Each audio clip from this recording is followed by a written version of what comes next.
بسم الله الرحمن الرحيم والضحى والليل إذا سجى ما ودعك ربك وما قلى وللآخرة خير لك من الأولى ولسوف يعطيك ربك فترضى ألم يجدك يتيما فآوى ووجدك ضالا. السلام عليكم ورحمة الله وبركاته.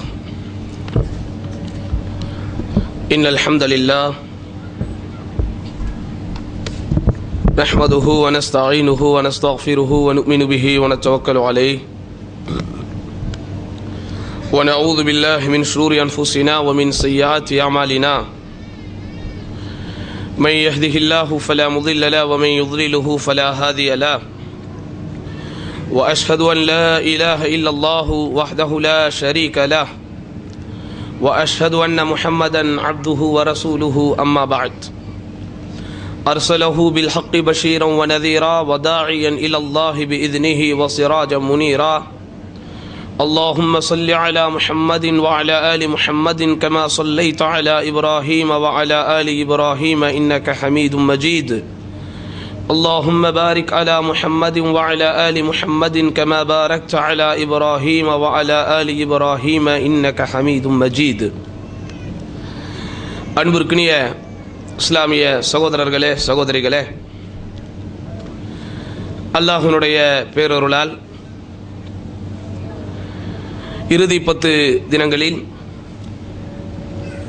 ஒரு தினத்திலே நாம் எல்லாம் இப்போது ஒன்று கூடியிருக்கிறோம். இன்றைய நிகழ்ச்சியில் சொற்பொழிவாற்றுவதற்காக தேர்ந்தெடுக்கப்பட்டிருக்கிற தலைப்பு, இன்றைக்கு அவசியமான கல்வி எது என்கிற ஒரு நல்ல தலைப்பினை நம்முடைய இஸ்லாமிக் தாவா சென்டர் நிர்வாகம் வழங்கியிருக்கிறது. பார்ந்த சகோதரர்களே, இஸ்லாமிய மார்க்கம் கல்வி என்கிற 3 எழுத்து மந்திரத்திற்கு மிகப்பெரிய முக்கியத்துவத்தையும் அங்கீகாரத்தையும் வழங்கியிருக்கிறது. கல்வி இஸ்லாமிய மார்க்கத்தினால் வலியுறுத்தப்பட்டிருக்கிற விஷயம் என்பது நாம் எல்லோரும் அறிந்து வைத்திருக்கிற விஷயம்தான். ஏனென்றால் இஸ்லாத்தினை பொறுத்தவரைக்கும் பிறப்பால் எந்த வேறுபாடும் கிடையாது. பிறப்பால் என்ன கிடையாது? எந்த வேறுபாடும் கிடையாது. இஸ்லாத்தை பொறுத்தவரைக்கும் நம்முடைய வாழ்வியல் செயல்பாடுகளை வைத்துத்தான் நாம் ஒரு முஸ்லிமா இல்லையா என்பது அல்லாஹ்விடத்திலே கருதப்படும். இது உலகத்தில் இருக்கிற எல்லா மதங்களை விடவும் மாறுபட்ட ஒரு உண்மையான சித்தாந்தத்தை நம்முடைய மார்க்கம் கொண்டிருப்பதனால் தான் இப்படிப்பட்ட ஒரு கருத்தியல் இந்த மார்க்கத்திலே நிலவுகிறது. அப்போ மனிதன் அடிமைப்படுத்துவதையோ மனிதன் சிறுமைப்படுத்துவதையோ இந்த மார்க்கம் ஒருபோதும் அங்கீகரிப்பதில்லை. இஸ்லாத்தினை பொறுத்தவரைக்கும் நிறத்தை வைத்தோ மொழியை வைத்தோ வாழுகிற தேசத்தை வைத்தோ அவர்களிடத்திலே காணப்படுகிற கலாச்சாரத்தை வைத்தோ அவர்களிடத்தில் இருக்கிற பொருளாதார ஏற்றத்தாழ்வை வைத்தோ அல்லது அவர்களிடத்தில் இருக்கிற சமூக சூழலை வைத்தோ வேறுபடுத்தி பார்க்கப்படுவது கிடையாது. ஆனால் மனிதர்களிடத்திலே இருந்து மனிதர்களையே அல்லாஹ் சுப்ஹானஹு வ தஆலா வேறுபடுத்தி மேம்படுத்தி பார்ப்பது கல்வி என்கிற அந்த ஒரே ஒரு விஷயத்தை வைத்துத்தான். ஆனால் இன்றைக்கு கல்வி என்கிற விஷயத்தை குறித்து பெரும்பான்மையான இஸ்லாமியர்கள் விளங்காமல் தான் இருக்கிறோம். அடிக்கடி நான் என்னுடைய உரைகளில் ஒரு பழமொழி சொல்வதுண்டு, அடித்தால் மொட்டை வளர்த்தால் குடுமி. இதுதான் இன்றைக்கு பெரும்பாலான முஸ்லிம்களுடைய வாழ்க்கை. கல்வி என்று சொன்னாலே ஒன்று தீனுடைய கல்வி என்று முழுக்க அதில் இறங்கி விடுவது, இல்லை என்றால் துனியாவுடைய கல்வி என்று முழுக்க அதில் இறங்கி விடுவது. ஒரு டாக்டர் படித்திருப்பார், பிஇ முடித்திருப்பார், இன்ஜினியராக இருப்பார், ஆனால் அவருக்கு குர்ஆனை கூட ஓத தெரியாது. குர்ஆனை நன்றாக ஓதி கற்றிருப்பார், மார்க்க கல்வியில் பாண்டித்தியம் பெற்றிருப்பார், ஆனால் அவருக்கு உலக நடப்பு தெரியாது. ஆனால் அப்படிப்பட்ட கல்வியை அப்படிப்பட்ட ஒரு விஷயத்தை இஸ்லாமிய மார்க்கம் நமக்கு சொல்லவில்லை. நன்றாக ஒரு விஷயத்தை நாம் புரிந்து கொள்ள வேண்டும். நபிகள் நாயகம் ஸல்லல்லாஹு அலைஹி வஸல்லம் அவர்கள் இஸ்லாமிய மார்க்கத்தை பிரச்சாரம் செய்வதற்கு முன்பு அந்த சமுதாய மக்களுக்கு என்ன பேரு, அந்த காலத்தை என்னன்னு நம்ம சொல்றோம்? என்னன்னு சொல்றோம்? சொல்லுங்க. ஜாஹிலியா காலம், அறியாமை காலம் என்று சொல்லுகிறோம். இந்த அறியாமை காலம் என்று நாம் சொல்லுவது வெறுமனே இஸ்லாத்தை தழுவிய Abu Bakr Siddique, Umar ibn Khattab, Musab இப்னு உமைர், ஹம்ஸா இப்னு அப்துல் முத்தலிப் போன்ற இஸ்லாத்தை தழுவியர்களை வைத்து மட்டுமா, இல்ல ஒட்டுமொத்த அரபுலகத்தையுமா? யார் ஐயாமுல் ஜாஹிலியா? ஒட்டுமொத்த அரபுலகம் தான். அந்த ஒட்டுமொத்த அரபுலகம் தான் எப்படி இருந்துச்சு? அறியாமை காலம் என்று அழைக்கப்படுகிற ஐயாமுல் ஜாஹிலியாவில் இருந்தது. அந்த ஐயாமுல் ஜாஹிலியாவில் இருந்துதான் இஸ்லாமிய மார்க்கத்தை பெருமானார் ஸல்லல்லாஹு அலைஹி வஸல்லம் அவர்கள் பிரச்சாரம் செய்யும் போது படைத்தவனை வணங்க வேண்டும், படைப்புகளை வணங்கக்கூடாது என்கிற ஒரு யதார்த்தமான அறிவுபூர்வமான இஸ்லாமிய சித்தாந்தத்தை எடுத்து சொன்ன போது அறியாமை காலம் என்கிற பெயர் அந்த சமுதாயத்தை விட்டு முற்றிலுமாக மறைந்தது. பூவோடு சேர்த்து நாரும் மணக்கும் என்பதை போல் இஸ்லாமியர்கள் ஐயாமுல் ஜாஹிலியாவிலிருந்து தப்பித்தார்கள். ஆனால் அதே நேரத்தில் அந்த பேர் யாருக்கு கிடைச்சது? ஒட்டுமொத்த அரபுலகத்தையும் ஐயாமுல் ஜாஹிலியாவில் இருந்து அவர்கள் மீண்டு விட்டார்கள் என்று சொல்லக்கூடிய அளவிற்கு அங்கே ஒரு மாபெரும் புரட்சியும் மாபெரும் மறுமலர்ச்சியும் உண்டானது. எதை வைத்து உண்டானது? நமக்கு நன்றாக தெரியும். நபிகள் நாயகம் ஸல்லல்லாஹு அலைஹி வஸல்லம் அவர்கள் செய்த தீன் புரட்சி, பெருமானார் ஸல்லல்லாஹு அலைஹி வஸல்லம் அவர்கள் செய்த மார்க்க புரட்சி, நபிகள் நாயகம் ஸல்லல்லாஹு அலைஹி வஸல்லம் பிரச்சாரத்தினால் விளைந்த மறுமலர்ச்சி, இதன் மூலம் தான் அந்த மாபெரும் மாற்றம் அங்கே சாத்தியமானது. அதுவரைக்கும் மனிதனை மனிதன் அடித்துக்கொண்டு, மனிதனை மனிதன் ஏற்றுக்கொண்டு, கண்டதே காட்சி கொண்டதே கோலம் என்று அறியாமைத்தனமாக வாழ்ந்து கொண்டவர்களுக்கு மத்தியில், போகப் பொருளாக மட்டுமே பெண்களை பயன்படுத்தி வந்த சமுதாயத்திற்கு மத்தியில், போர்க்கலையில் மட்டுமே வீரம் இருக்கிறது என்பதை உணர்ந்து வாழ்ந்த அந்த மக்களுக்கு மத்தியில், குடிப்பதிலும் கும்மாளம் அடிப்பதிலும் தான் இன்பமும் சந்தோஷமும் இருக்கிறது என்கிற நம்பிக்கையில் வாழ்ந்த மக்களுக்கு மத்தியில், படைத்தவனை நினைத்து, படைத்தவனை அறிந்து, படைத்தவனை உணர்ந்து, படைத்தவனோடு ஒரு நெருக்கமான தொடர்பை ஏற்படுத்திக் கொண்டால் தான் ஒரு நிம்மதியான வாழ்க்கை கிடைக்கும் என்கிற ஒரு அறிவியல் பூர்வமான தத்துவத்தை நபிகள் நாயகம் ஸல்லல்லாஹு அலைஹி வஸல்லம் அங்கே சொல்லித்தான் இந்த மறுமலர்ச்சி அங்கே ஏற்றம் பெற்றது, சாத்தியமடைந்தது. அதனால தான் ரசூலுல்லாஹ் சொன்னார்கள், அத்துன்யா மல்ஊனத்துன். ஒரே வார்த்தையில முடிச்சாங்க ரசூலுல்லாஹ்.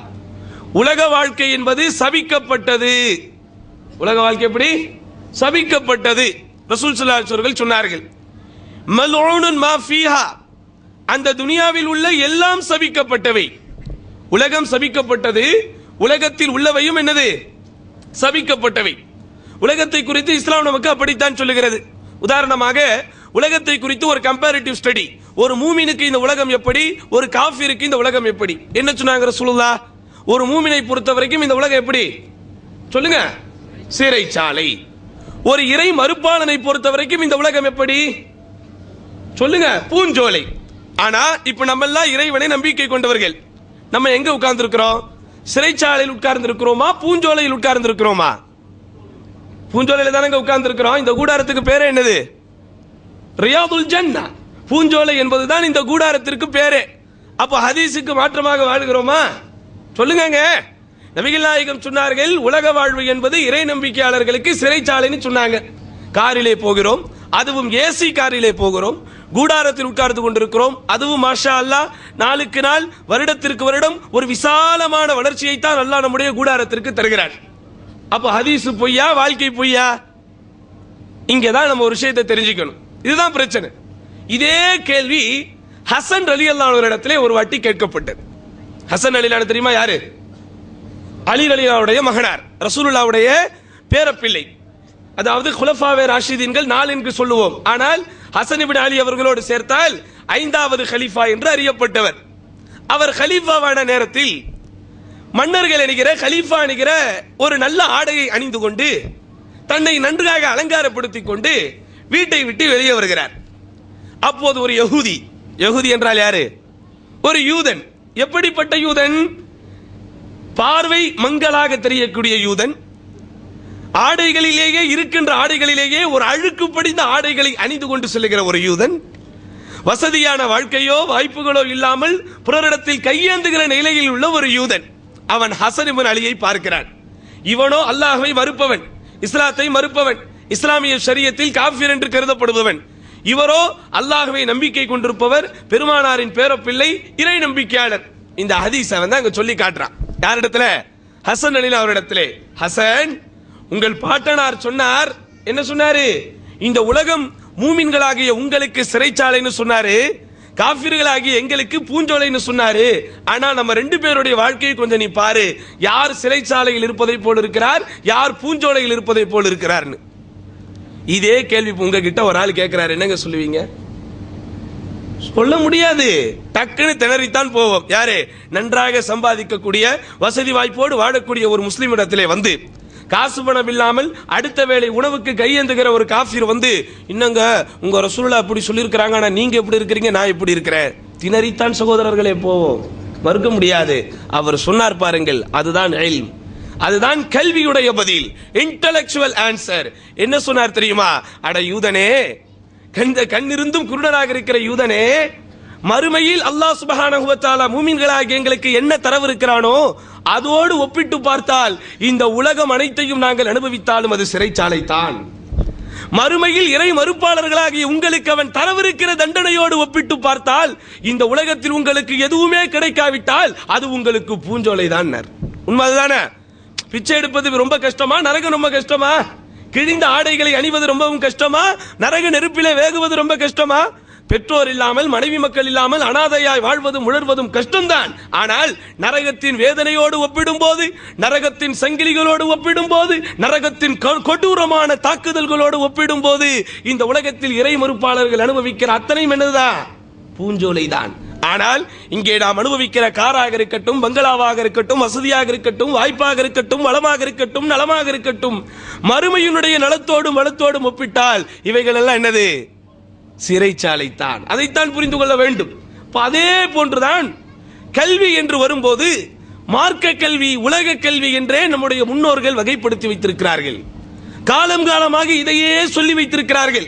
அதனால் தான் ஒன்று இந்த வழியில் வருவது, இல்லையே அந்த வழியில் வருவது. ஆனால் பெருமானார் ஸல்லல்லாஹு அலைஹி வஸல்லம் வரலாற்றை உற்று நோக்கி பார்த்தால், பெருமானார் ஸல்லல்லாஹு அலைஹி வஸல்லம் காலத்தில் யார் யாரெல்லாம் உலமா உஸ் ஸஹாபா என்று அறியப்பட்டார்கள்?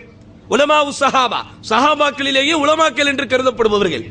நபி தோழர்கள் எல்லோரும் உயர்ந்தவர்கள் தான், எல்லோரும் மேம்பட்டவர்கள் தான், எல்லோரும் மார்க்கத்திற்காக தியாகம் செய்தவர்கள் தான். ஆனால் அதே சஹாபாக்களில் உலமாக்கள் என்று ஒரு கேட்டகரி இருக்கிறது. நான் என்னுடைய முந்தைய உரையில் கூட சொன்னேன், அபாதிலாக்கள் என்று அறியப்பட்டவர்கள். யார் அந்த அபாதிலாக்கள்? Abdullah bin Umar, Abdullah bin Abbas, Abdullah bin Zubair, Abdullah bin Amr ibn As. இந்த 4 அப்துல்லாக்களுமே வயதில் சிறியவர்கள். ஆனால் இந்த 4 பேரும் உலமா உஸ் ஸஹாபா என்று அறியப்பட்டவர்கள்.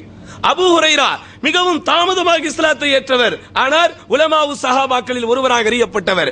ஆயிஷா ரலியல்லாஹு அன்ஹா ரசூலுல்லாஹ்வுடைய மனைவிமார்களிலேயே மிகவும் இளமையானவர், மிகவும் சிறிய பெண். ஆனால் ஆலிமாத்து ஸஹாபா, சஹாபாக்களில் அறிஞர் என்று அறியப்பட்டவர். அப்போ இப்படி உலமா உஸ் ஸஹாபா என்று யாரெல்லாம் அறியப்பட்டிருக்கிறார்களோ அவர்களுடைய வாழ்க்கை வரலாற்றை நாம் படித்து பார்த்தால் சுப்ஹானல்லாஹில் அஸீம், மார்க்கத்தை அவர்கள் தெரிந்து வைத்திருக்கிற அதே நேரத்தில் அந்த காலத்தில் அந்த சமூகத்தில் பரவலாக கருதப்பட்டிருக்கிற எல்லா கல்விகளையும் எல்லா கலைகளையும் கற்றுணர்ந்தவர்களாகத்தான் அவர்கள் இருந்தார்கள். அப்ப கல்வியை எப்படி வகைப்படுத்துறது?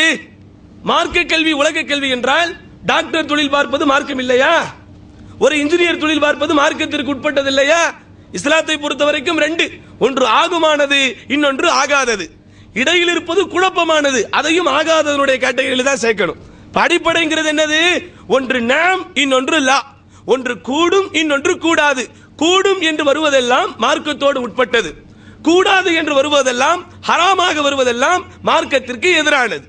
அப்ப இப்படி இருக்கும்போது எந்த தொழிலை நாம் செய்தாலும் மார்க்கத்திற்கு உட்பட்டு நாம் செய்வதாக இருந்தால், இறைவனுடைய அருளையும் இறைவனுடைய திருப்தியையும் தேடுகிற விதத்தில் நாம் செய்வதாக இருந்தால் அது மார்க்கம். மார்க்க பணியே ஒருவர் செய்கிறார், முகஸ்துதியை எதிர்பார்த்தோ, மக்களிடத்தில் இருக்கிற பொருளாதாரத்தை எதிர்பார்த்தோ, மக்கள் நம்மை புகழ வேண்டும் என்று எதிர்பார்த்தோ, மக்கள் நம்மை பாராட்ட வேண்டும் என்று எதிர்பார்த்தோ, நாம் செய்கிற இந்த அறப்பணிக்கு நற்பணிக்கு உலகத்திலேயே கூலி பெற்றுவிட வேண்டும் என்று எதிர்பார்த்தோ செய்தால் அது மார்க்கமாகவே இருந்தாலும் அது இறைவனிடத்தில் மார்க்க கல்வியாக கருதப்படாது. அப்ப என்ன கல்வி? ரசூல் ஸல்லல்லாஹு அலைஹி வஸல்லம் தெளிவாக சொன்னார்கள், கல்வியை 2 விதமாக பெருமானார் வகைப்படுத்துகிறார்கள். முதல் கேள்வி என்ன? ரசூலுல்லாஹ் கேட்ட கேள்வி, அல்லாஹ்விடத்திலே இறைஞ்சிய கேள்வி, இறைவனிடத்தில் மன்றாடி கேட்ட கேள்வி. அல்லாஹும்ம இன்னி அஸ்அலுக இல்மன் நாஃபிஆ, யா அல்லாஹ் நான் உன்னிடத்தில் பயனுள்ள கல்வியை கேட்கிறேன். அப்ப அந்த எந்த கேள்வியை ரசூல் ஸல்லல்லாஹு அலைஹி வஸல்லம் அல்லாஹ்விடத்திலே கையேந்தி கேட்டார்களோ, எந்த கேள்வியை பெருமானார் ஸல்லல்லாஹு அலைஹி வஸல்லம் இறைவனிடத்திலே இறைஞ்சி கேட்டார்களோ அதுதான் பயனுள்ள கல்வி. இரண்டாவது கல்வி என்ன? எந்த கல்வி தனக்கு வேண்டாம் என்று கேட்டார்களோ, எந்த கல்வியிலிருந்து இறைவனிடத்திலே பாதுகாப்பு வேண்டினார்களோ அந்த கல்வி. அது என்ன கல்வி? அல்லாஹும்ம இன்னி அஊது பிகா மின் இல்மின் லா யன்ஃபஉ, யா அல்லாஹ் பயன் தரா கல்வியிலிருந்து உன்னிடம் நான் பாதுகாவல் தேடுகிறேன். அப்ப கல்வியை ரசூலுல்லாஹ் எப்படி வகைப்படுத்துறாங்க? பயனுள்ள கல்வி, பயனற்ற கல்வி. எந்த கல்வியின் மூலம் அல்லாஹ்விடத்தில் நீங்கள் நன்மையை எதிர்பார்க்கிறீர்களோ, எந்த கல்வியின் மூலம் இறைவனிடத்தில் உங்களுக்கு நன்மைகள் அதிகம் கிடைக்கின்றனவோ அந்த கல்வி பயனுள்ள கல்வி. எந்த கல்வியின் மூலம் இறைவனுடைய வேதனைக்கும், இறைவனுடைய சோதனைக்கும், இறைவனுடைய அதாபிற்கும், இறைவனுடைய லானத்திற்கும், அதாவது சாபத்திற்கும் ஆளாகுகிறோமோ, நஊது பில்லாஹி மின் ஸாலிக், அதிலிருந்து அல்லாஹ் நம்மை காப்பாற்ற வேண்டும், அது பயனில்லா கல்வி. பாக சகோதரர்களே, இஸ்லாமிய மார்க்கம் கல்வியை 2 வகையாக பயன்படுத்துகிறது. ஒன்று பயனுள்ள கல்வி, இன்னொன்று பயனற்ற கல்வி. அப்ப இன்றைக்கு நமக்கு தேவையான கல்வி எது? பயனுள்ள கல்வி.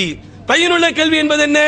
அல்லாஹ்வை பற்றி அறிவதோடு, அல்லாஹ்வின் மார்க்கத்தை பற்றி அறிவதோடு, அல்லாஹ்வினுடைய வேதத்தை பற்றி அறிவதோடு, இறைவனுடைய ஹராம் ஹலால் என்று எவைகளை சொல்லுகிறானோ அவைகளை பற்றி அறிவதோடு, இந்த உலகத்தில் வாழ்வதற்கு தேவையான விஷயங்களையும் கற்றுக்கொள்கிறோமே, அவைகள் எல்லாம் பயனுள்ள கல்வி. பயனற்ற கல்வி என்றால் என்ன? மார்க்கத்திற்கு முரணான விஷயங்களை பரப்புவதற்காக பயன்படுத்தப்படக்கூடிய கல்வி, வெறுமனே கேளிக்கைகளுக்கும் வீணுக்கும் விளையாட்டிற்கும் மட்டுமே பரவலாக பயன்படுத்தப்படக்கூடிய கல்வி, மார்க்கத்தின் விதிமுறைகளுக்கும் நிபந்தனைகளுக்கும் மரபுகளுக்கும் மதபுகளுக்கும் முரணாக கற்கப்படுகிற கல்வி, இவைகள் எல்லாம் பயனற்ற கல்வி. மார்க்கமே படிப்பதாக இருந்தாலும் ஆணும் பெண்ணும் சேர்ந்து படித்தால் அது பயனுள்ள கல்வியா? குர்ஆனே ஓதுவதாக இருந்தாலும் ஒரு அந்நிய பெண், ஒரு மகரமான ஆண் இல்லாமல் ஒரு ஆணோடு தனித்து படித்தால் அது பயனுள்ள கல்வியா? இல்லை.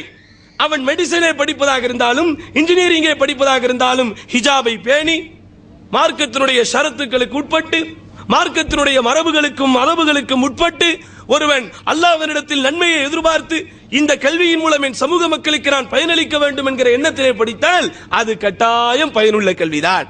அதனால் தான் திருமறையில் அல்லாஹ் சுப்ஹானஹு வ தஆலா 2ஆம் அத்தியாயத்தின் 269வது வசனத்திலே சொல்லுகிறான், யூத்தில் ஹிக்மத மையஷா, அல்லாஹ் தான் நாடியவருக்கு ஹிக்மத் என்னும் நற்கல்வியை வழங்குகிறான். வமை யூத்தல் ஹிக்மத, யார் அந்த நற்கல்வி வழங்கப்படுகிறாரோ ஃபகது ஊசிய கைரன் கஸீரா, அவர்தான் எல்லா விதமான ஏராளமான நன்மைகளை வழங்கப்பட்டவர். பொருளாதாரம் வழங்கப்பட்டவரை அல்லாஹ் நன்மை வழங்கப்பட்டவர் என்று சொல்லவில்லை. உடலில் மிதமிஞ்சிய ஆரோக்கியம் வழங்கப்பட்டவரை நன்மை வழங்கப்பட்டவர் என்று சொல்லவில்லை. ஏராளமான செல்வமும் செல்வாக்கும் பட்டமும் பதவியும் கிடைத்தவரை குறித்து அல்லாஹ் சொல்லவில்லை. யாருக்கு ஹிக்மத் என்கிற நற்கல்வி வழங்கப்படுகிறதோ, யாருக்கு ஹிக்மத் என்கிற பயனுள்ள கல்வி வழங்கப்பட்டிருக்கிறதோ ஃபகது ஊசிய கைரன் கஸீரா, அவர் என்ன வழங்கப்பட்டு விட்டாரு? எல்லா விதமான ஏராளமான நன்மைகள் வழங்கப்பட்டு விட்டார் என்று படைத்த இறைவன் பரிசுத்த குர்ஆனில் 2ஆம் அத்தியாயம் 269வது வசனத்திலே குறிப்பிடுகிறார். இன்னும் பாருங்கள் சகோதரர்களே, கல்வி என்பதை வைத்துத்தான் மனிதன் மிருகங்களிடமிருந்தும் ஏனைய ஜீவராசிகளிடமிருந்தும் வேறுபடுகிறான். கல்வி, அறிவு, விளங்குதல், விளக்குதல், விளக்கம், பேசுதல், புரிதல் என்கின்ற விஷயங்களை வைத்துத்தான், மொத்தத்தில் பகுத்தறிவு என்பதை வைத்துத்தான் மனிதன் என்ன செய்கிறான்? மிருகங்களிடமிருந்தும் விலங்குகளிடமிருந்தும் ஏனைய படைப்புகளிடமிருந்தும் வேறுபடுகிறான். இந்த ஒற்றை விஷயம் இவனிடத்தில் இருப்பதனால் தான் அல்லாஹ் சுப்ஹானஹு வ தஆலா எல்லா படைப்புகளை விட சிறந்த படைப்பு என்று மனிதனை குறிப்பிடுகிறார். உங்களுக்கு தெரியுமா, அல்லாஹ் சுப்ஹானஹு வ தஆலா மனிதர்களின் தந்தையான அல்லாஹ்வினுடைய பிரதிநிதியான ஆதம் அலைஹிஸ்ஸலாத்து வஸ்ஸலாம் அவர்களை இந்த பூமியில் படைத்த போது, முதலில் படைத்த போது மலக்குமார்களையே இந்த ஆதமுக்கு சஜ்ஜா செய்ய சொன்னார். எதற்காக? ஆதமுக்கு அல்லாஹ் கொடுத்திருந்த அழகுக்காகவா? ஆதமுக்கு அல்லாஹ் கொடுத்திருந்த ஆரோக்கியத்திற்காகவா? அல்லது ஆதம் இரவு பகலாக இறைவனை நின்று வணங்குகிறார், சுஜூது செய்து வணங்குகிறார் என்பதற்காகவா? ஆதமை விட அதிகம் வணங்கியவர்கள் மலக்குமார்கள். இப்படிதானா? ஆதமுக்காவது பசி என்கிற உணர்வு இருக்கிறது, தாகம் என்கிற உணர்வு இருக்கிறது, தேவைகள் இருக்கிறது, அனுபவிக்க வேண்டும் என்கிற உணர்ச்சிகளை கொடுத்திருக்கிறான். இவைகளை எல்லாம் செய்து கொண்டே இறைவனுக்கு வணக்க வழிபாடுகளை புரிந்தார். ஆனால் மலக்குமார்கள் என்போர் யார்? லா யஸூனல்லாஹ மா அமரஹும், இறைவன் ஏவுகின்ற விஷயத்தில் மாறு செய்யாதவர்கள். யஃஅலூன மா யுமரூன், ஏவப்பட்டதை மட்டுமே செய்பவர்கள். யுஸப்பிஹூன புக்ரத்தன் வ அஷிய்யா, காலையிலும் மாலையிலும் இரவிலும் பகலிலும் இறைவனை துதிப்பவர்கள். அதுவும் லா யஃப்துரூன், இடைவிடாமல் நான் ஸ்டாப்பாக அல்லாஹ்வை துதிப்பவர்கள். அப்போ ஆதம் அலைஹிஸ்ஸலாத்து வஸ்ஸலாம் அவர்களுக்கு அல்லாஹ் சுப்ஹானஹு வ தஆலா மலாயிகா என்கிற அற்புத படைப்பை, மலாயிகா என்கிற பரிசுத்த படைப்பை சஜிதா செய்ய சொன்னான் என்றால் ஆதம் இறைவனுக்கு செய்த இபாதத்திற்காக அல்ல, ஆதம் இறைவனை அதிகமாக துதித்திருக்கிறார் என்பதற்காக அல்ல. அப்ப எதுக்கு? குர்ஆனில் அல்லாஹ் காரணத்தை சொல்லுகிறான். என்ன காரணம்? வஅல்லம ஆதமல் அஸ்மாஅ குல்லஹா, ஆதமிற்கு அல்லாஹ் எல்லாவற்றின் பெயர்களையும் என்ன கொடுத்தான்? அறிவித்து கொடுத்தான். அப்ப அந்த இல்மி என்கின்ற ஒன்று ஆதமிற்கு வந்ததனால் தான். எப்படி? அல்லம ஆதமல் அஸ்மா குல்லஹா, மலைகளை காட்டி ஆதமே இதன் பேர் மலை, காடுகளை காட்டி ஆதமே இதன் பேர் காடு, கடலை காட்டி ஆதமே இதன் பேர் கடல் என்று உலகத்தில் இருக்கிற படைப்புகளின், உலகத்தில் இருக்கக்கூடிய எல்லா விஷயங்களின் பெயரை சொல்லிக் கொடுத்தான். என்னென்ன படைப்புகளை இறைவன் படைத்து வைத்தானோ அந்த படைப்புகளின் அத்தனை பேர்களையும் ஆதம் அலைஹிஸ்ஸலாத்து வஸ்ஸலாம் அவர்களுக்கு அல்லாஹ் சுப்ஹானஹு வ தஆலா ஒரு டீச்சரை போல், ஒரு முஅல்லிமை போல் போதித்து கொடுத்தான். போதித்துட்டு சும்ம அரதஹும் அலல் மலாயிகா, யார்? உயர்ந்த படைப்புகள், இடைவிடாமல் இறைவனை துதித்துக் கொண்டிருப்பவர்கள், ஊடுக்கும் உறக்கத்திற்கும் அடிபணியாதவர்கள், இயற்கை தேவை என்பதற்கெல்லாம் அப்பாற்பட்டவர்கள், உணர்ச்சி இல்லாதவர்கள், உணர்வு இல்லாதவர்கள், அவர்களுக்கு தெரிந்ததெல்லாம் இறைவன் சொல்வதை செய்ய வேண்டும். அவர்களுக்கு தெரிந்ததெல்லாம் யா அல்லாஹ் நீ தூய்மையானவன், யா அல்லாஹ் நீ மேம்பட்டவன், யா அல்லாஹ் நீ பரிசுத்தமானவன் என்று மட்டுமே புகழ்ந்து கொண்டிருக்கிற, அதுவும் ஒளியால் படைக்கப்பட்டிருக்கிற அற்புத படைப்பிடத்திலே அல்லாஹ் கேட்டான், அம்பி ஊனி பி அஸ்மாஇ ஹாவுலாயி இன் குன்தும் தஅலமூன். எப்படி? அம்பி ஊனி பி அஸ்மாஇஹிம் இன் குன்தும் தஅலமூன், நீங்கள் அறிபவர்களாக இருந்தால், ஆதமுக்கு இருக்கிற கல்வி உங்களிடத்தில் இருந்தால், ஏன்னா இங்கேயும் தஅலமூன் என்கிற இல்ம் என்கிற வார்த்தையின் அந்த உடைந்த வார்த்தையை தான் அல்லாஹ் பயன்படுத்துகிறார். அப்போ அந்த ஆதமிடத்திலே அந்த யாரு மலாயிகா இடத்திலே கேட்கும் போது அவர்களுக்கு சொல்ல தெரியவில்லை. அவர்கள் என்ன சொல்லுகிறார்கள்? சுப்ஹானக லா இல்ம லனா இல்லா மா அல்லம்தனா, எங்கள் இறைவா நீ தூய்மையானவன், எங்கள் இறைவா நீ தூய்மையானவன், நீ எங்களுக்கு எதை சொல்லிக் கொடுத்தாயோ அதை தவிர வேறு எதுவும் எங்களுக்கு தெரியாது என்று அவர்கள் சொன்ன பதிலை அல்லாஹ் சுப்ஹானஹு வ தஆலா திருக்குர்ஆனில் நமக்கு சொல்லி காட்டுகிறார். அப்போ இதில் நமக்கு என்ன தெரிகிறது? ஆதம் என்கிற ஒரு மனித படைப்பை, அதுவும் களிமண்ணால் படைக்கப்பட்ட படைப்பை, களிமண்ணை விட 1000 மடங்கு கூடுதல் தன்மையுடைய ஒளி என்கிற அற்புதத்திலிருந்து படைக்கப்பட்ட படைப்பையே அல்லாஹ் சுப்ஹானஹு வ தஆலா சஜிதா செய்ய வைத்திருக்கிறான் என்றால் எதற்காக? இந்த ஆதம் இல்ம் என்கிற விஷயத்தில் தனித்து விளங்குகிறார் என்பதற்காக. இந்த ஆதம் கல்வி என்கிற ஒன்றை அல்லாஹ்விடமிருந்து பெற்றிருந்தார் என்பதை வைத்துத்தான் என்ன செய்தான்? அல்லாஹ் சுப்ஹானஹு வ தஆலா உஸ்ஜுது லி ஆதம், ஆதமிற்கு சஜிதா செய்யுங்கள். ஃபஸஜது, எல்லோரும் சஜிதா செய்தார்கள், இல்லா இப்லீஸ், இப்லீஸை தவிர. அப்போ ஆதமிடத்தில் இருந்த கல்வி ஞானத்திற்கு மரியாதை கொடுத்தவர்கள், ஆதம் அலைஹிஸ்ஸலாத்து வஸ்ஸலாம் அவர்களிடத்திலிருந்து கல்வி ஞானத்திற்கு மதிப்பு கொடுத்த எல்லோரும் ஆதமிற்கு சுஜூது செய்தார்கள். அந்த கல்வியை உணர தெரியாதவன், அந்த கல்வியை மதிக்க தெரியாதவன், அந்த கல்வியின் மாண்பை உணர வேண்டும் என்கிற நினைப்பில்லாத ஷைத்தான் இப்லீஸ் என்ன செய்யல? சஜிதா செய்யல. அப்போ கல்வியை உணராதவன் யார்? கல்வியின் சிறப்பை விளங்காதவன் யார்? கல்வியின் உயர்ந்த தன்மையை, உயர்ந்த அந்தஸ்தை மனதிற்குள் விளைவிக்காதவன் யார் என்றால் இந்த இப்லீஸினுடைய கூட்டம் என்பதும் இந்த வசனத்தில் ஒரு மறைமுகமாக ஒரு செய்தியாக அல்லாஹ் நமக்கு சொல்லுகிறான் என்பதை புரிந்து கொள்ள வேண்டும். ஆதம் நபியை விட்டுருங்க, அதற்கு அடுத்து அல்லாஹ் சுப்ஹானஹு வ தஆலா ஏராளமான நபிமார்களை அனுப்பினானே, அந்த எல்லா நபிமார்களையும் அந்தந்த சமுதாய மக்கள் பின்பற்ற வேண்டும் என்றும் கட்டளை போட்டானே. எதற்காக? நபிமார்களை எதற்காக பின்பற்ற வேண்டும் என்று அல்லாஹ் சொன்னான்? அதையும் திருக்குர்ஆனில் அல்லாஹ் விளக்குகிறான். எப்படி? இப்ராஹிம் நபி தன் தந்தையோடு பேசுகிற அந்த அற்புதமான உரையாடலை அல்லாஹ் சொல்லுகிறான். என்ன உரையாடல்? அவர் சொன்னார், யா அபச்சி என் அருமை தந்தையே, இன்னி கத் ஜாஅனி மினல் இல்ம், அல்லாஹ் எனக்கு கல்வியை கொடுத்திருக்கிறான். யார் சொன்னார்? யார் சொன்னார்? இப்ராஹிம் நபி. யாரிடத்தில் சொன்னார்? அவர் வாப்பாவிடத்தில் சொன்னார். எப்படி? தந்தையாகவே இருந்தாலும், பெற்றெடுத்த தந்தையாகவே இருந்தாலும், மாறில் தூக்கி போட்டு வளர்த்த தந்தையாகவே இருந்தாலும், இவரின் வளர்ச்சிக்காக, இவரின் வாழ்வுக்காக, இவன் வாழ்வாதாரத்திற்காக தன் வாழ்க்கையே அர்ப்பணித்த தந்தையாக இருந்தாலும், கல்வியில் தந்தையை விட தனையன் மூத்தவனாக இருந்தால் அந்த தனையனை தந்தை பின்பற்ற வேண்டும் என்று அல்லாஹ் சொல்லுகிறார். எப்படி? இப்ராஹிம் நபி சொல்லுகிறார், எப்படி? என் அருமை தந்தையே, இன்னி கத் ஜாஅனி மினல் இல்ம், எனக்கு இல்ம் இருக்கிறது, எனக்கு இறைவன் இல்மை கொடுத்திருக்கிறான், எனக்கு கல்வி வந்திருக்கிறது. எப்படிப்பட்ட கல்வி? மாலம் யாச்சிகா, உங்களிடத்தில் இல்லாத கல்வி எனக்கு அல்லாஹ் கொடுத்திருக்கிறான், உங்களிடத்தில் இல்லாத ஞானத்தை இறைவன் எனக்கு கொடுத்திருக்கிறான். எனவே ஃபத்தபிஅனி, என்னை நீங்கள் பின்பற்றுங்கள், அஹ்திகா சிராத்தன் சவியா, நேரான பாதையை நான் உங்களுக்கு காட்டுகிறேன் என்று நபிமார்களை பொதுமக்கள், அந்த நபிமார்களை பெற்றெடுத்தவர்களாகவே இருந்தாலும் அந்த நபிமார்களை பின்பற்ற வேண்டும் என்பதற்கு இறைவன் சொல்லுகின்ற காரணம், அந்த நபிமார்கள் கல்வியில் உயர்ந்தவர்கள், அந்த நபிமார்கள் உலக மக்கள் எல்லோரை காட்டிலும் கல்வியில் மேம்பட்டவர்கள் என்கிற ஒரு விஷயத்தை அல்லாஹ் சுப்ஹானஹு வ தஆலா இந்த வசனத்தின் மூலம் நமக்கு சொல்லுகிறான்.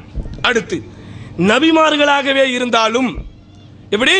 நபிமார்களாகவே இருந்தாலும் அவர்கள் வாழுகிற காலகட்டத்தில் அந்த நபியை விட கல்வியில் மேம்பட்டவர் ஒருவர் இருந்தால் அவரை இந்த நபி சென்று சந்தித்து கல்வியை பெற வேண்டும் என்பதையும் அல்லாஹ் குர்ஆனில் சொல்லுகிறான்.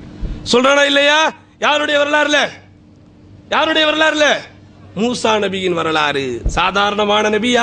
கல்லமல்லாஹு மூசா தக்லீமா, நேரடியாக இறைவன் பேசினான் என்று வர்ணிக்கப்பட்ட மூசா நபி, ஃபிரௌன் என்கிற கொடுங்கோலனை எதிர்த்து பேசி ஒரு மாபெரும் சாம்ராஜ்யத்தை உருவாக்கி பனி இஸ்ரவேலர் என்கிற பெருங்கூட்டத்திற்கே விடுதலை வாங்கி தந்த வீரர் மூசா நபி. அப்படிப்பட்ட மூசா நபி அல்லாஹ் என்ன செய்கிறான்? அங்கே என்னுடைய நல்லடியார்களில் ஒருவர் இருக்கிறார், அவரிடத்தில் சென்று கல்வி கற்றுவா என்று சொல்லி அனுப்புகிறார். அவர், அந்த மூசா நபி தன் ஆசிரியரை சந்திப்பதற்கு நேராக வந்து என்ன சொன்னார் தெரியுமா? ஹல் அத்தபிஉகா அலா அன் துஅல்லிமனி மிம்மா உல்லிம்த ருஷ்தா. எப்படி? ஆசிரியரே, உங்களுக்கு இறைவன் எந்த கல்வியை கொடுத்திருக்கிறானோ, எந்த கல்வியை நீங்கள் இறைவனிடமிருந்து போதிக்கப்பட்டிருக்கிறீர்களோ அதே கல்வியை நீங்கள் எனக்கு கற்றுத் தருவதற்காக நான் உங்களை பின்தொடரவா?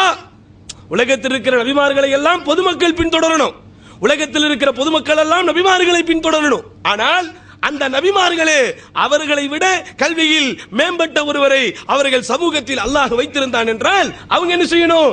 அவரிடத்தில் சென்று கல்வியை கற்றுக்கொண்டு வர வேண்டும் என்கிற ஒரு அற்புதமான விஷயத்தை அல்லாஹ் சுப்ஹானஹு வ தஆலா நமக்கு திருக்குர்ஆனிலே சொல்லி காட்டுகிறான் என்றால் கல்வி என்பது எவ்வளவு பெரிய விஷயம் என்பதை புரிந்து கொள்ளலாம் சகோதரர்களே. அது மட்டுமல்ல, இதே நபிமார்களுடைய வரலாறில் தாவூத் என்று ஒரு நபி வாழ்ந்தார். அந்த தாவூத் என்கிற நபியின் சமுதாயத்திலே ஒருவரை அல்லாஹ் சுப்ஹானஹு வ தஆலா நேரடியாக தலைவராக நியமிக்கிறான். யாரை தலைவராக நியமிக்கிறான்? திருக்குர்ஆனில் அல்லாஹ் சொல்கிறான் பாருங்கள்.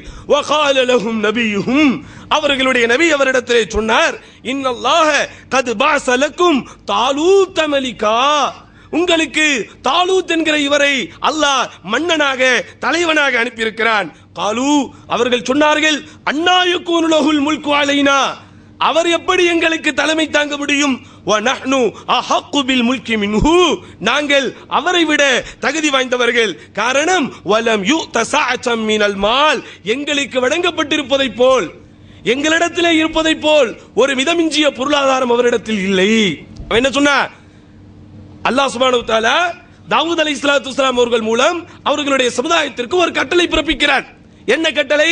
என்னுடைய படையில் இருக்கிற வீரர்களே, என்னுடைய படையில் இருக்கிற மக்களே, உங்களில் தளபதியாக ஒரு மன்னராக நான் தாலூத் என்கிற இவரை தேர்ந்தெடுத்திருக்கிறேன். இவர்தான் உங்களுக்கு மன்னராக இருக்க வேண்டும் என்று அல்லாஹ் சொன்னாங்கிறார். நானா சொன்னேன்னு சொல்லல. யார் சொல்றா? அல்லாஹ் சொல்றான்னு சொன்னார். அதற்கு அந்த மக்கள் சொன்னாங்க, எப்படி நீங்க தாலூத்தை தலைவராக தேர்ந்தெடுக்க முடியும்?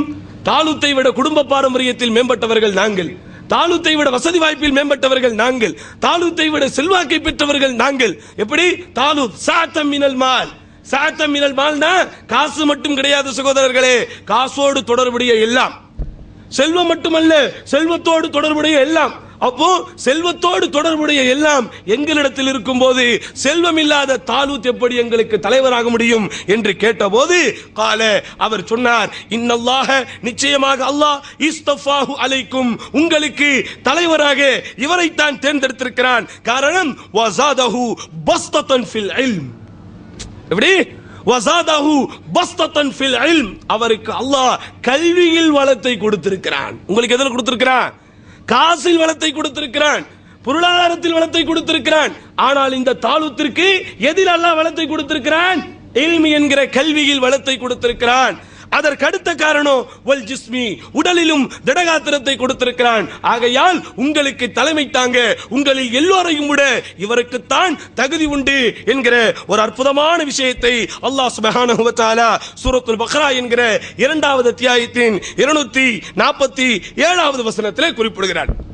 அப்ப பாருங்க, தலைமை தாங்குவதற்கு தகுதி, பின்பற்றப்படுவதற்கு தகுதி, ஒரு மக்களுக்கு வழிகாட்டக்கூடிய தகுதி, எல்லாவற்றையும் அல்லாஹ் சுப்ஹானஹு வ தஆலா யாருக்கு இல்மு வழங்கப்பட்டிருக்கிறதோ, யாருக்கு பயனுள்ள கல்வி வழங்கப்பட்டிருக்கிறதோ, யாரிடத்தில் ஹிக்மத் என்கிற நல்ல ஞானம் வழங்கப்பட்டிருக்கிறதோ அவர்களுக்கு தான் தகுதி என்பதை பக்கம் பக்கமாக திருமறை திருக்குர்ஆனில் அல்லாஹ் சுப்ஹானஹு வ தஆலா நமக்கு விளக்கி காட்டுகிறார்.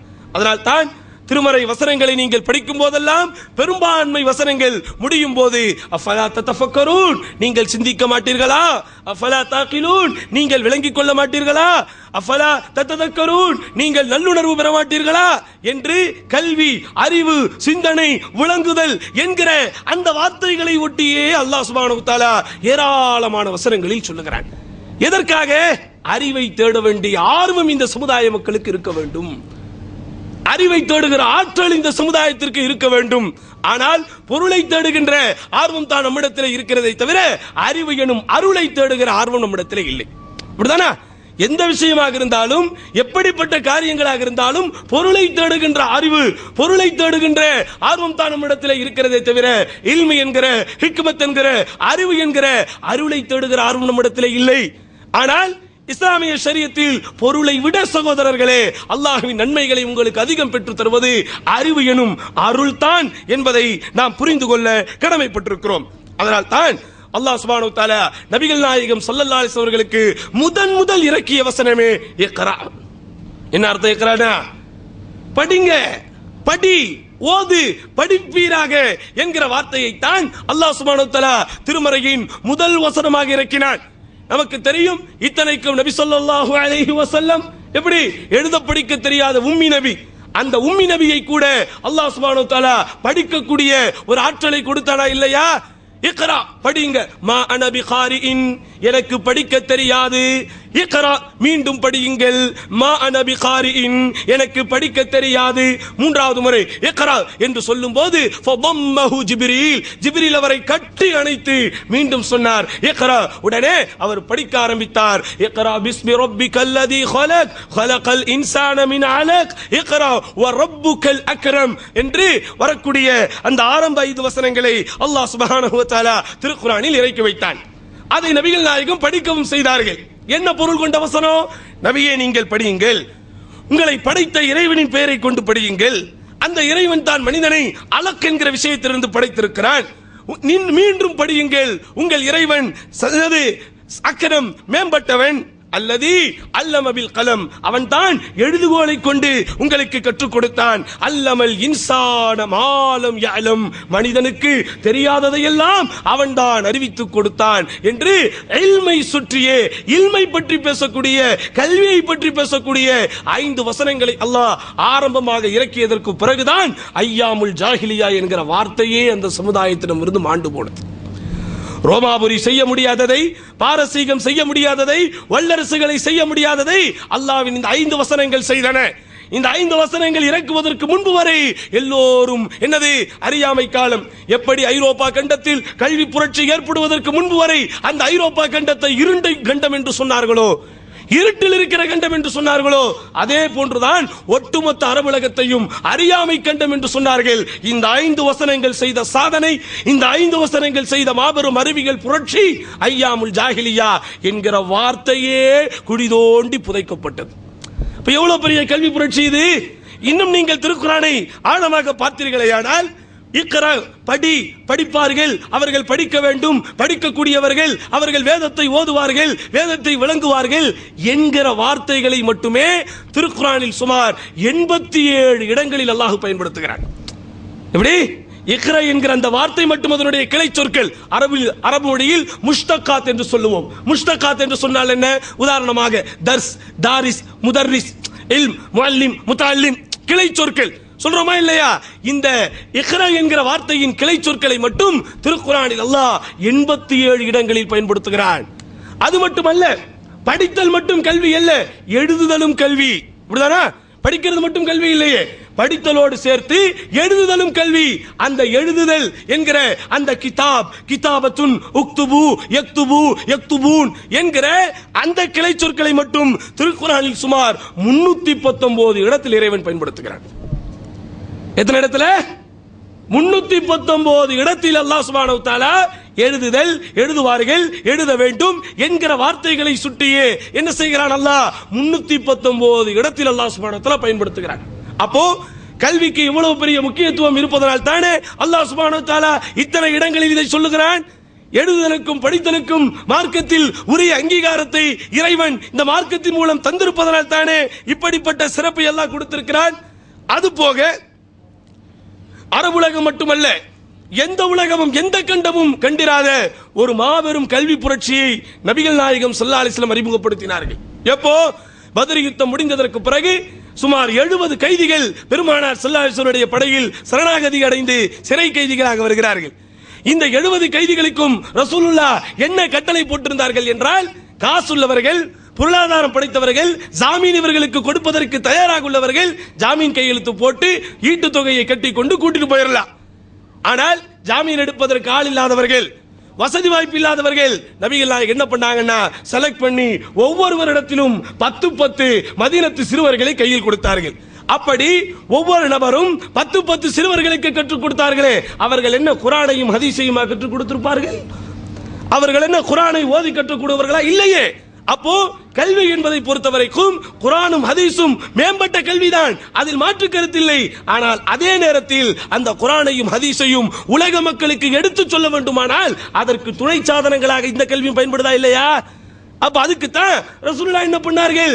இது உலகமே கண்டிராத ஒரு கல்வி புரட்சி, அதுவும் அறியாமை காலம் என்று வர்ணிக்கப்பட்ட ரோமாபுரியும் பாரசீகமும் மட்டுமே வல்லரசுகள் என்று கருதப்பட்ட அந்த நாடுகளை திகைத்து போகக்கூடிய அடிப்படையில், அந்த நாடுகளே மிரட்சி கண் கொண்டு பார்க்கக்கூடிய அடிப்படையில், அந்த நாடுகளே ஆச்சரிய கண் கொண்டு பார்க்கிற விதத்தில் நபிகள் நாயகம் ஸல்லல்லாஹு அலைஹி வஸல்லம் மதீனா மண்ணில் ஏற்படுத்திய மாபெரும் கல்வி புரட்சி எல்லோரையும் அதிசயிக்க வைத்தது சகோதரர்களே. அப்படிப்பட்ட பரம்பரையிலிருந்து வந்தவர்கள் நாங்கள். யாரு? ஆனால் இன்றைக்கு நம்முடைய சமுதாயம் தான் கல்வியில் பின்தங்கி இருக்கிறதுங்கிறான். நம்முடைய சமுதாயத்தை தான் எப்படிப்பட்ட மக்கள்? சிறுபான்மையினம் என்று சொல்லுகிறார்கள். இப்படிப்பட்ட நம்முடைய மக்கள் தான் எல்லா இடத்திலும் வறுமை கோட்டிற்கு கீழ் உள்ளவர்கள் என்று சொல்லுகிறார்கள். ஆனால் சரித்திரத்தை ஒழுங்காக படித்து பார்த்தால் தெரியும், இந்த உலகத்திற்கே கல்வியை அர்ப்பணித்தவர்கள் நாம், இந்த உலகத்திற்கே கல்வி கண்ணை திறந்து விட்டவர்கள் நாம். அதனால தான் ஒட்டுமொத்த அரபுலகமும் அறியாமை காலம் என்று அறியப்பட்ட வேளையில் இறக்கப்பட்ட 5 வசனங்களை கொண்டு நபிகள் நாயகம் ஸல்லல்லாஹு அலைஹி வஸல்லம் அந்த சமுதாயத்தின் வரலாறையே புரட்டி போட்டார்கள். சகோதரர்களே, திருக்குர்ஆனில் எத்தனை விதமான கல்வியை குறித்து அல்லாஹ் பேசுகிறான். புனித திருமறையில் மனித கருவிகளை பற்றி அல்லாஹ் பேசுகிறானா இல்லையா? குழந்தை எப்படி பிறக்கிறது, எத்தனை மாதங்கள் வயிற்றிலே இருக்கிறது, வயிற்றில் இருக்கும் போது என்னென்ன மாற்றங்கள் வருகிறது என்று மனிதனின் பிறப்பியலை குறித்து திருக்குர்ஆன் பேசுகிறது. மொழி வளத்தை குறித்து பேசுகிறது. ஒவ்வொரு நபியையும் அவரவர்கள் சார்ந்திருக்கிற மொழி பேசுகிற நபியை தான் நாம் அனுப்புவேன், இந்த குர்ஆனை தெளிவான மொழியில் நான் இறக்கி வைத்திருக்கிறேன் என்று லாங்குவேஜை பற்றி குர்ஆன் பேசுகிறது. மேத்தமேட்டிக்ஸை பற்றி பேசுகிறது, அதுவும் எண் கணிதவியலை பற்றி பேசுகிறது, எழுத்து கணிதவியலை பற்றி பேசுகிறது. இப்படி கணிதத்தை பற்றி திருக்குர்ஆனிலே இல்லையா? இந்த உலகத்தை நான் 6 தினங்களில் படைத்தேன் என்று உலகத்தின் படைப்பையே இறைவன் கணக்கை கொண்டுதான் சொல்லுகிறான். மாதத்தின் எண்ணிக்கை 12 என்று காலத்தின் சுழற்சியை கணக்கை கொண்டுதான் இறைவன் சொல்லுகிறான். நபிகள் நாயகம் ஸல்லல்லாஹு அலைஹி வஸல்லம் ஃபராயித் என்கிற ஒரு கணக்கை சொல்லிக் கொடுத்தார்கள். அதுவரைக்கும் உலகம் அப்படிப்பட்ட ஒரு கால்குலேஷனை பார்த்ததே கிடையாது. எது? தகப்பன் இறந்து விட்டால் தகப்பனின் சொத்தில் மகனுக்கு எத்தனை பங்கு, மகளுக்கு எத்தனை பங்கு, மனைவிக்கு எத்தனை பங்கு, தாய் தந்தைக்கு எத்தனை பங்கு என்கிற இந்த எண் கணிதத்தை உலகத்திற்கு சொன்னதே இஸ்லாம் தான். அப்ப கணிதம் தீன் இல்லையா? மேத்தமேட்டிக்ஸ் மார்க்கம் இல்லையா? அப்ப பாருங்க எப்படிப்பட்ட கணிதத்தை இஸ்லாமிய மார்க்கம் சொல்லுகிறது. கணிதத்தை மட்டுமல்ல, கணிதத்தோடு தொடர்புடைய பொருளாதாரத்தை பற்றி, காமர்ஸை பற்றி திருக்குரான் பேசலையா? ஜகாத் 2% தானாக விளைந்தால் இத்தனை சதவிகிதம், அதே போன்று இறைவன் என்னது வானத்தை பார்த்த பூமியாக இருந்தால் அதற்கு இத்தனை சதவிகிதம், புதையல் கிடைத்தால் அதற்கு இத்தனை சதவிகிதம், சதகத்துல் ஃபித்ர் அது இத்தனை அளவு என்று தர்மத்தை குறித்து சொல்லும் போதெல்லாம் கணிதத்தை தொடர்புபடுத்தி பேசுகிற மார்க்கம் இஸ்லாம். நூஹ் நபி எத்தனை ஆண்டு காலம் தாவா பண்ணாரு? 950 ஆண்டு காலம் தாவா செய்தார் என்று எண் கணிதத்தை பற்றி பேசுகிறது. ஒற்றை இலக்க எண் அல்ல, ஒற்றை இலக்கம், இரட்டை இலக்கம், 3 இலக்கம், இன்னும் சொல்ல போனால் 1,00,000 என்று 1000 மாதங்கள் என்று சொல்லி வருதா இல்லையா? காபத்துல்லாவில் ஒரு ரக்காத்து தொழுதால் 1,00,000 நன்மை என்று 6 இலக்க எண்களை இஸ்லாம் பேசுகிறது. யார் பேசினா இன்னைக்கு இதெல்லாம்? 1400 ஆண்டுகளுக்கு முன்னாடி சிங்கிள் டிஜிட், டபுள் டிஜிட் அவனுக்கு தெரியாது. அன்றைக்கே 6 டிஜிட் வரைக்கும் பேசுறதுங்க இஸ்லாம். அப்ப அப்படிப்பட்ட கணிதவியல் இஸ்லாத்தில் இல்லையா? அந்த கணிதத்தை பற்றி மார்க்கம் சொல்லலையா? இன்னும் என்னவென்னலாம் சொல்லுவோமோ அறிவியலோடு தொடர்புடைய இயற்பியல் திருக்குரானில் இருக்கிறது, வேதியியல் திருக்குரானில் இருக்கிறது, தாவரவியல் திருக்குரானில் இருக்கிறது, விலங்கியல் கூட திருக்குரானில் இருக்கிறது. ஜுவாலஜி இல்லையா? மிருகங்களை பற்றி அல்லாஹ் சொல்லவில்லையா? தாவரங்கள் எப்படி வளர்கிறது என்று அல்லாஹ் சொல்லவில்லையா? கனிமங்கள் எப்படி உருவாகின்றன என்பதை பற்றி அல்லாஹ் சொல்லவில்லையா? கடலில் நிகழக்கூடிய மாற்றங்களை பற்றி அல்லாஹ் சொல்லவில்லை. ஏங்க ஆஸ்ட்ரானமி பத்தி பேசுதா இல்லையாங்க? ஆஸ்ட்ராலஜி தான் மார்க்கத்துல கூடாது, ஆஸ்ட்ரானமி இருக்குது. வானசாஸ்திரம், வானத்தில் ஏற்படக்கூடிய மாற்றங்கள், சூரிய சந்திரனின் படித்தரங்கள், சுப்ஹானல்லாஹ். கல்வி இல்லையா? இன்னும் சொல்லுகிறான் லி தஅலமு அதத ஸினீன வல் ஹிசாப். சூரியனுக்கும் சந்திரத்திற்கும் பல படித்தரங்கள் இருக்கிறது. காரணம் நீங்கள் வருடத்தின் எண்ணிக்கையையும் கணக்கையும் தெரிந்து கொள்வதற்காக. அல்லாஹு அக்பர். எண் கணிதம், எழுத்து கணிதம் என்று போக காலக்கணிதம் என்கிற புது சப்ஜெக்டையே திருக்குரானில் எல்லாம் சொல்லுகிறார். அப்ப இவைகள் எல்லாம் மார்க்க கல்வி இல்லையா? அப்ப இவைகளை எல்லாம் இன்றைக்கு அவர்கள் படிக்கவில்லையா? இன்னும் சொல்ல போனால் சமூக அறிவியல் என்று இன்றைக்கு அறியப்படக்கூடிய அதன் முக்கிய பகுதிகளாக இருக்கக்கூடிய வரலாறு திருக்குரானில் 1/3 பங்கு. ஹிஸ்டரி குரான்ல 1/3 1/3 பங்கு அல்லாஹ் சுப்ஹானஹு வ தஆலா வரலாறு பாடத்தை நடத்துகிறான். அதே போன்று ஜியோகிராஃபி இல்லையா? நாட்டின் எல்லைகளை குறித்து அல்லாஹ் பேசுகிறான். மஷ்ரிக் மக்ரிப், கிழக்கு மேற்கு, 2 கிழக்கு 2 மேற்கு என்று துருவவியலை பற்றி நடத்துகிறான். அதே போன்று அரசியல் அதை பற்றி இல்லையா? குடிமைகளை பற்றி இல்லையா? எப்படி பெருமானார் ஸல்லல்லாஹு அலைஹி வஸல்லம் அரசியல் என்பதை பற்றியே அறியாத மக்களுக்கு மத்தியில், அரசியல் என்று சொன்னாலே வாளேந்தி போர் செய்து ரத்தம் சிந்துவது என்று நினைத்துக் கொண்டிருந்த மக்களுக்கு மத்தியில் இப்படிலாம் நீங்க செய்யக்கூடாதுப்பா, வாங்க யகூதிகள் வாங்க, முனாஃபிக்குகள் வாங்க, பது அஹ்லு எனது அரேபியாவின் ஓரத்தில் வசிக்கக்கூடியவர்கள் வாங்க, உட்கார்ந்து பேசி நமக்கிடையில் ஒரு என்ன செய்வோம், அக்ரிமெண்ட் போடுவோம்னு குடிமையிலே இந்த உலகத்திற்கு கற்றுக் கொடுத்ததே ரசூல் ஸல்லல்லாஹு அலைஹி வஸல்லம். மதீனால மட்டுமல்ல மக்காவுக்கு போனாங்க. ஹுதைபியா உடன்படிக்கை என்பதன் மூலம் வாங்க 2 சமுதாயம் உட்கார்ந்து பேசி ஒரு முடிவுக்கு வரலாம் என்கிற அந்த பஞ்சாயத்து செய்யும் முறையை சொல்லிக் கொடுத்ததும் இஸ்லாம் தான். எழுதுனாங்களா இல்லையா? இது குடிமையியல் கிடையாதா? அப்போ இன்றைக்கு 1400 ஆண்டுகளுக்கு பிறகு என்னென்ன சப்ஜெக்டுகளை எல்லாம், என்னென்ன தலைப்புகளை எல்லாம் முக்கிய தலைப்புகளாக வைக்கப்பட்டு இவைகளெல்லாம் பெரும் கல்வி என்று சொல்லப்படுகிறதோ, இந்த கல்விக்கு ஆஇ எழுதியதே நபிகள் நாயகம் தான். இந்த கல்விக்கு ஏபிசிடி போட்டதே ரசூலுல்லாஹ் தான். அது மட்டுமல்ல சகோதரர்களே, திருக்குரானில் மைக்ரோபயாலஜியை பற்றி அல்லாஹ் பேசுகிறான். நுண்ணுயிரியல் என்று சொல்லுகிறோம்.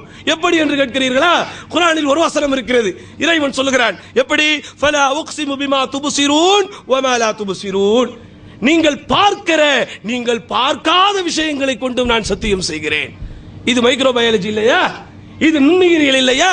மனித கண்ணுக்கு புறக்கண்ணுக்கு புலப்படாத விஷயங்களை குறித்து இறைவன் பேசவில்லையா? இன்னும் இப்படி என்னென்ன கல்விகள் எல்லாம் இந்த உலகத்தில் இருக்கிறதோ எல்லா கல்விகளும் திருக்குரான் இருக்கிறது.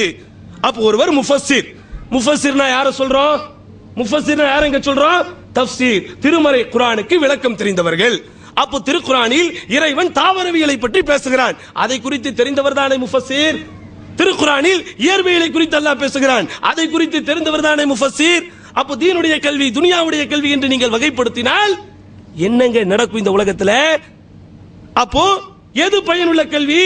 அல்லாஹ்வை பற்றி, அல்லாஹ்வுடைய மார்க்கத்தை பற்றி, அல்லாஹ்வின் வேதத்தை பற்றி, அல்லாஹ்வுடைய ஹலால் ஹராமை பற்றி தெரிந்து கொள்கிற அதே வேளையில் அதனுடைய துணை சாதங்களாக இருக்கக்கூடிய இந்த எல்லா விஷயங்களையும் கற்றறிந்தவன் தான் உண்மையில் ஆலிம்.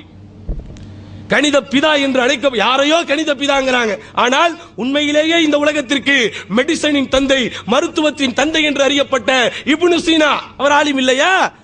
அவர் எழுதியிருக்கிற கானூன் என்கிற புத்தகம் தான் கேம்பிரிட்ஜ் யூனிவர்சிட்டியிலும் ஆக்ஸ்போர்ட் யூனிவர்சிட்டியிலும் இன்றைக்கு சிலபஸ். இப்னு சீனா யார்? அவர் உலகத்திற்கு மருத்துவவியலை கண்டுபிடித்து கொடுத்தவர். அவர் ஆலிம், ஷரியத்தை தெரிந்தவர், குர்ஆனை மனப்பாடம் செய்தவர். இப்படி நீங்கள் யாரை வேண்டுமானாலும் எடுத்துக் கொள்ளலாம். நபிகள் நாயகம் ஸல்லல்லாஹு அலைஹி வஸல்லம் காலத்திலே உலமாஉ ஸஹாபா என்று அறியப்பட்ட எல்லோரும் சகோதரர்களே மல்டி பர்சனாலிட்டி கொண்டவர்கள் தான். அலி ரலியல்லாஹு அன்ஹு உலமாஉ ஸஹாபாக்களில் முக்கியமானவர்.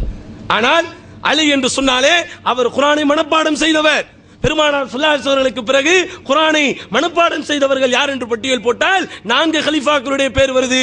அதில் 4ஆம் அவர் இவர். இவருக்கு வெறும் மார்க்கம் மட்டும் தான் தெரிந்ததா?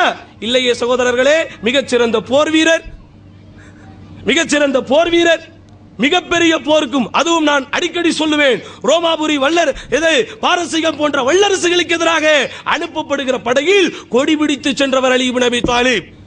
பத்ரு போர் என்ற முதல் போர் நடக்கும் போது முக்கிய தளபதிகளில் ஒருவர் அலி இப்னு அபி தாலிப். இத்தனைக்கும் மல்யுத்தம் என்கிற அந்த முதல் போர் மரபு ஆரம்பிக்கும் போது அதில் பங்கெடுத்த முக்கிய வீரர்கள் ஒருவர் அலி இப்னு அபி தாலிப். அப்ப இது கல்வி இல்லையா? இன்னும் சொல்லணும்னா அவருக்கு 18 வயது கூட நிரம்பவில்லை. அப்போது ரசூலுல்லாஹ் அவரை கூப்பிட்டு, அலி, உங்களை யமன் தேசத்திற்கு நான் நீதிபதியாக அனுப்புகிறேன். யமன்ல இஸ்லாம் வந்துருச்சு, இஸ்லாமிய மக்கள் இருக்கிறாங்க, அவங்களுக்கு எது ஹலாலு எது ஹராமு, அவங்களுக்கு இடையில பிரச்சனை வந்தா, பிணக்கு வந்தால் அதை தீர்த்து வைப்பதற்கு ஒரு நீதிபதி வேண்டும் அப்படின்னு சொல்லி ரசூலுல்லாஹ் அனுப்புறாங்க. யார? அலி இப்னு அபி தாலிப். அப்போ அவர் சொல்றாரு, யா ரசூலல்லாஹ், நான் வயதில் சிறியவனாக இருக்கிறேன். பாருங்கள் அவர்களுடைய தன்னடக்கத்தை. யா ரசூலல்லாஹ், நான் வயதில் சிறியவனாக இருக்கிறேன், என்னை நீங்கள் அனுப்புகிறீர்களே. உடனே சொன்னார்கள், அலி, பயப்படாதே, நான் உனக்காக அல்லாஹ்விடத்திலே துஆ செய்கிறேன் என்று அவரை ஒரு காதியாக, நீதிபதியாக, ஒரு ஜட்ஜாக, ஒரு நீதி பிதாவாக, தந்தையாக அனுப்பவில்லையா? அப்ப ஒரு ஆலிம், குர்ஆனை மனப்பாடம் செய்த ஹாஃபிஸ், அதோடு சேர்ந்து லா படித்தவர். இப்படித்தான் ரசூலுல்லாஹ் உருவாக்கினார்கள். அதே போன்று குர்ஆனை ஒன்று சேர்த்தவர் யார்? யாருங்க? உஸ்மான் ரலியல்லாஹு அன்ஹு காலத்துல, அதாவது அபூபக்கர் சித்திக் காலத்திலே ஒன்று சேர்க்கப்பட்டுடுச்சு. யாருடைய தலைமையில?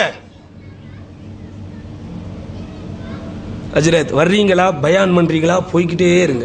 இப்படி இந்த கேள்வி கேட்கறது இதெல்லாம் எங்க உடம்பு கொத்துக்காதுன்னு நீங்க நினைக்க மாட்டீங்கன்னு எனக்கு தெரியும், அதனால தான் கேட்கிறேன். யார் சொல்லுங்க, யாருடைய தலைமையில குர்ஆன் ஒன்று சேர்க்கப்பட்டுச்சு? இப்னு அப்பாஸ். யார் அது? யார்? கை தூங்க. தவறான பதில்.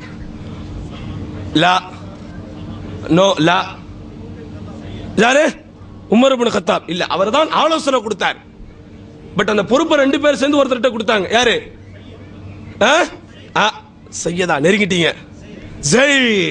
ஸைத் இப்னு சாபித் ரலியல்லாஹு அன்ஹு. அவருடைய கேரியரே எப்படி வந்துச்சு தெரியுமா? அவர் ஆலிம், குர்ஆனை மனப்பாடம் செய்தவர், ஹாஃபிஸ்களில் ஒரு மூத்த முன்னோடி என்பதனால் தான் திருக்குர்ஆனை ஒன்று சேர்க்கிற பொறுப்பை இருவருமாக இணைந்து, யார்? இஸ்லாத்தின் அன்றைய ஜாம்பவன்களாக கருதப்பட்ட, இஸ்லாத்தின் 2 சிங்கங்களாக கருதப்பட்ட, பெருமானாரின் மரணத்திற்கு பிறகு சிதைக்காமல் இந்த சமுதாயத்தை ஒருங்கிணைத்து அழைத்து சென்ற, வலதும் இடதுமாக செயல்பட்ட அபூபக்கரும் உமரும் இருவரும் இணைந்து தேர்ந்தெடுத்தார்கள் ஸைத் இப்னு சாபித். அப்போது அவருக்கு வயது 25. அப்போது அவருக்கு வயசு என்னங்க? 25. அப்போ கிட்டத்தட்ட அபூபக்கர் சித்திக் அவர்கள் 2.5 ஆண்டு காலம் கிலாஃபத்திலே இருந்தார். அப்போ நபிகள் நாயகம் மரணிக்கும் போது அவருக்கு வயசு என்ன? 22.5 அல்லது 22க்கு மேல இருக்கலாம். ஏன்னா முன்ன பின்ன நடந்த சம்பவம் தானே. இவர் கிட்டத்தட்ட நபிகள் நாயகம் ஸல்லல்லாஹு அலைஹி வஸல்லம் மௌத்துக்கு முன்னாடி, அதாவது பத்ரு போரில் தான் இப்படி ஒரு ஸைத் இப்னு சாபித் என்கிற ஒரு பர்சனாலிட்டியே இஸ்லாமிய வரலாறில் இருப்பது உலகத்திற்கு தெரியும். இவர் எப்படிப்பட்டவர் தெரியுமா? பத்ரு போருக்காக ரசூலுல்லாஹ் அழைப்பு கொடுக்கிறார்கள். எல்லாரையும் கம்பல்சரி வரணும்னு சொல்லல, ஆர்வம் உள்ளவர்கள் வாங்குங்கிறாங்க. நமக்கு தெரியும் அதில் 317 பேர் கலந்துக்கிட்டாங்கன்னு. இப்படி கலந்து கொண்ட எல்லோரையும் ரசூலுல்லாஹ் தேர்ந்தெடுக்கல. இதில் யாருக்கெல்லாம் 18-19 வயதிற்கு மேல் இருக்கிறதோ அவர்களைத்தான் தேர்ந்தெடுத்தார்கள். நான் என்னுடைய முந்தைய உரையில் சொன்னேன், 2 நபித்தோழர்கள் என்ன செஞ்சாங்க? சிறுபிள்ளைகளாக இருக்கிறார்கள், ஆனால் போரில் கலந்து கொள்ளுகிற ஆர்வம் அவர்களுக்கு இருக்கிறது. உடனே 2 பேர் என்ன பண்ணாங்க? நம்ம பாஸ்போர்ட்ல பென்சில் வச்சு பொய்யா மீசா வளைஞ்சி நம்மள பெரிய ஆளா காட்டிக்கிற மாதிரி அந்த 2 சிறுவர்களும் கொஞ்சம் கால் முனையை தூக்கி கொண்டு தங்களுடைய உயரத்தை காட்டினார்கள். ரசூல் ஸல்லல்லாஹு அலைஹி வஸல்லம், நான் எல்லா உரைகளிலும் சொல்வது உண்டு, இந்தியா கவர்மெண்டாக இருந்தால் தமிழ்நாடு பாஸ்போர்ட் அலுவலகமாக இருந்தால் ஏமாந்து விடலாம். ஆட ரசூல் ஸல்லல்லாஹு அலைஹி வஸல்லம் கண்ணை வைத்தே தெரிந்துவிடும் இவர் என்ன நினைக்கிறார், என்ன சொல்ல போகிறார். அப்படி ஒரு சைக்காலஜி, ஒரு மைண்ட் உள்ள ரசூல் ஸல்லல்லாஹு அலைஹி வஸல்லம் இங்க அப்படி தூக்கி நின்ன உடனே நேரா நில்லுங்கங்கறாங்க. நேரா நின்ன உடனே ஹைட் வெயிட் எல்லாம் தெரிஞ்சிருது, ரிஜெக்ட் பண்றாங்க. அப்படி ரிஜெக்ட் பண்ணப்பட்டவர் தான் இந்த ஸைத் இப்னு சாபித். நேரா எங்க ஓடினார் தெரியுமா? தன்னுடைய தாயிடத்திலே நவ்வாராவிடத்திலே ஓடுகிறார். அம்மாவிடத்தில் அழுது கொண்டே சொல்லுகிறார், என்னை ரசூல் ஸல்லல்லாஹு அலைஹி வஸல்லம் போரிலே கலந்து கொள்ளாமல் திருப்பி அனுப்பி விட்டார்கள் அம்மா, எனக்கு கவலையாக இருக்கிறது என்று. உடனே அந்த தாய், மகனே நீ கவலைப்படாதே, ரசூலுல்லாஹ் போர் முடித்து வரட்டும், நான் போய் உனக்கு பேசுகிறேன். இதே நம்ம அம்மாவா இருந்தா அல்ஹம்துலில்லாஹ் நல்ல காரியம் பண்ணாங்கடா ரசூலுல்லாஹ், உன்னைய பாட்டுக்கு சின்ன புள்ளைய கூட்டு போயிருந்தா உன்னடக்கும் ஆயிருந்தா என்ன ஆயிருக்குன்னு ஒரு கலவரமே அன்றைக்கு வெடித்திருக்கும். வரட்டும் நான் பேசிக்கிறேன் இருப்பாங்க. ஆனால் அது நம்ம ஊர் ஃபாத்திமா இல்லையே, நமது ஊர் கதீஜா இல்லையே, நமது ஊர் ஆயிஷா இல்லையே, அது பெருமானார் ஸல்லல்லாஹு அலைஹி வஸல்லம் சமுதாயம். நீ வெயிட் பண்ணுடா மகனே, அழாதே, ரசூலுல்லாஹ் வரட்டும், நான் போய் பேசுகிறேன். எதிர்பார்த்து காத்துக் கொண்டிருக்கிறார்கள், எதிர்பார்த்து காத்துக் கொண்டிருக்கிறார்கள். பூமான் நபிகள் நாயகம் ஸல்லல்லாஹு அலைஹி வஸல்லம் மதீனத்து வருகையை எதிர்பார்த்து. போர் முடிகிறது, அல்லாஹ் வெற்றியை கொடுக்கிறான். முதல் ரமதானும் கடமையாக்கப்பட்டு ஈது தொழுகை ஒரு பக்கம், பத்ரு போரின் வெற்றி மறுபக்கம் என்று சந்தோஷத்தோடு மதீனாவிற்கு வருகிறது பெருமானார் ஸல்லல்லாஹு அலைஹி வஸல்லம் படை. சுமார் 70 கைதிகளை அழைத்துக் கொண்டு இப்படி ரசூலுல்லாஹ் என்ட்ரி ஆகி கொஞ்சம் சூழ்நிலை எல்லாம் கொஞ்சம் செட்டில் ஆன உடனே ரசூலுல்லாஹ் சபையில் இருக்கும்போது தாய் மகனுக்கு கொடுத்த வாக்கை நிறைவேற்றுவதற்காக கையை பிடிச்சுக்கிட்டு நேரா வர்றாங்க ரசூலுல்லாஹ்விடத்திலே. வந்து, யா ரசூலல்லாஹ், என் மகன் போருக்காக வந்தான், நீங்கள் அவனை திருப்பி அனுப்பி விட்டீர்கள், பரவாயில்லை இருக்கட்டும், ஆனால் என் மகனிடத்தில் ஒரு திறமை இருக்கிறது யா ரசூலல்லாஹ். சுப்ஹானல்லாஹ், திறமை நம்ம பையன்கிட்டயும் திறமை இருக்கும். எது நமக்கு திறமையாக தெரியும்? ட்விங்கிள் ட்விங்கிள் லிட்டில் ஸ்டார் என்று சொல்லிவிட்டால் சுப்ஹானல்லாஹ் அவனை ஒரு இளைய நட்சத்திரமாகவே நாம் மனதில் வைப்போம். பாபா பிளாக் ஷீப் என்று பாடிவிட்டால் அவன் மிகப்பெரிய கவிஞன் என்றே மனதில் வைப்போம். ஏபிசிடி சொல்லிவிட்டால் அவன் மிகப்பெரிய என்னது பன்மொழி புலவர் என்று முடிவெடுத்து விடுவோம். ஆனால் அந்த தாய் மகனிடத்தில் இருக்கிற மாபெரும் திறமையை ரசூலுல்லாஹ் சொன்னாங்க. நபிகள் நாயகம் ஆச்சரியத்தோடு கேட்கிறார்கள், தாய்க்கு பெண்மணித்தானே வருகிறார் என்று உதாசீனப்படுத்தாமல் சொல்லு தாயே என்று சொல்லும் போது அந்த தாய் சொன்னார்கள், யா ரசூலல்லாஹ், என் மகன் வயதில் சிறியவன், ஆனால் இதுவரைக்கும் அவனுக்கு அருளப்பட்டிருக்கிற, உங்களுக்கு அருளப்பட்டிருக்கிற அத்தனை குர்ஆன் வசனங்களையும் அவன் மனப்பாடம் செய்திருக்கிறான். இதை விட என்னங்க திறமை? நபிகள் நாயகம் ஸல்லல்லாஹு அலைஹி வஸல்லம் சந்தோஷத்திலும் சந்தோஷம், பெரிய சந்தோஷம். யாருக்கு பக்கத்தில் உட்கார வைக்கிறாங்க தெரியுமா? பெருமானார் ஸல்லல்லாஹு அலைஹி வஸல்லம் பக்கத்தில் உள்ள சபைகளை எப்போதும் அலங்கரிப்பவர்கள் அபூபக்கரும் உமரும். அப்படிப்பட்டவர்களுக்கு மத்தியில் ஸைதை கொண்டு வந்து அமர வைக்கிறார்கள். அமர வைத்து விட்டு ரசூலுல்லாஹ் சொன்னார்கள், ஸைத் ஓதுங்கள் ஏதாவது வசனங்களை. உடனே வசனங்களை அவர் ஓத ஆரம்பிக்கிறார். தப்பு தவறு இல்லாமல் மிகச் சிறப்பாக ஓதுவதை பார்த்தவுடன் அந்த தாயிடத்தில் ஒரு அனுமதி கேட்கிறார் ரசூலுல்லாஹ், நீங்கள் உங்கள் மகனை இங்கேயே விட்டு போய் விடுங்கள், இவனை நான் பார்த்துக் கொள்கிறேன் என்று. அதே மாதிரி அம்மா விட்டுட்டு போயிட்டாங்க. போயிட்ட உடனே ஸைத் இப்னு சாபித் அன்றிலிருந்து ரசூலுல்லாஹ்வுக்கு பக்கத்தில் ரோமாபுரியும் பாரசீகமும் காத்து கிடக்கிறது இந்த பூமகனாரின் முகத்தை பார்ப்பதற்கு. ஆரம்ப காலத்தில் இஸ்லாத்தை ஏற்றவர்கள் எல்லாம் நபிகள் நாயகத்திற்கு பக்கத்தில் உட்கார முடியாதா என்று ஏங்கிக் கொண்டிருக்கிற காலத்தில் 10 வயது நிரம்பிய ஒரு பையன் பெருமானாருக்கு பக்கத்தில் உட்கார்கிறார். எதை வைத்து? அவரிடத்தில் இருந்த கல்வி ஞானத்தை வைத்து. உடனே அவருடைய திறமையை பார்த்து அவருக்கு ரசூலுல்லாஹ் கொடுத்த முதல் போஸ்டிங் காத்திபுல் வஹி. காத்திபுல் வஹினா என்னது?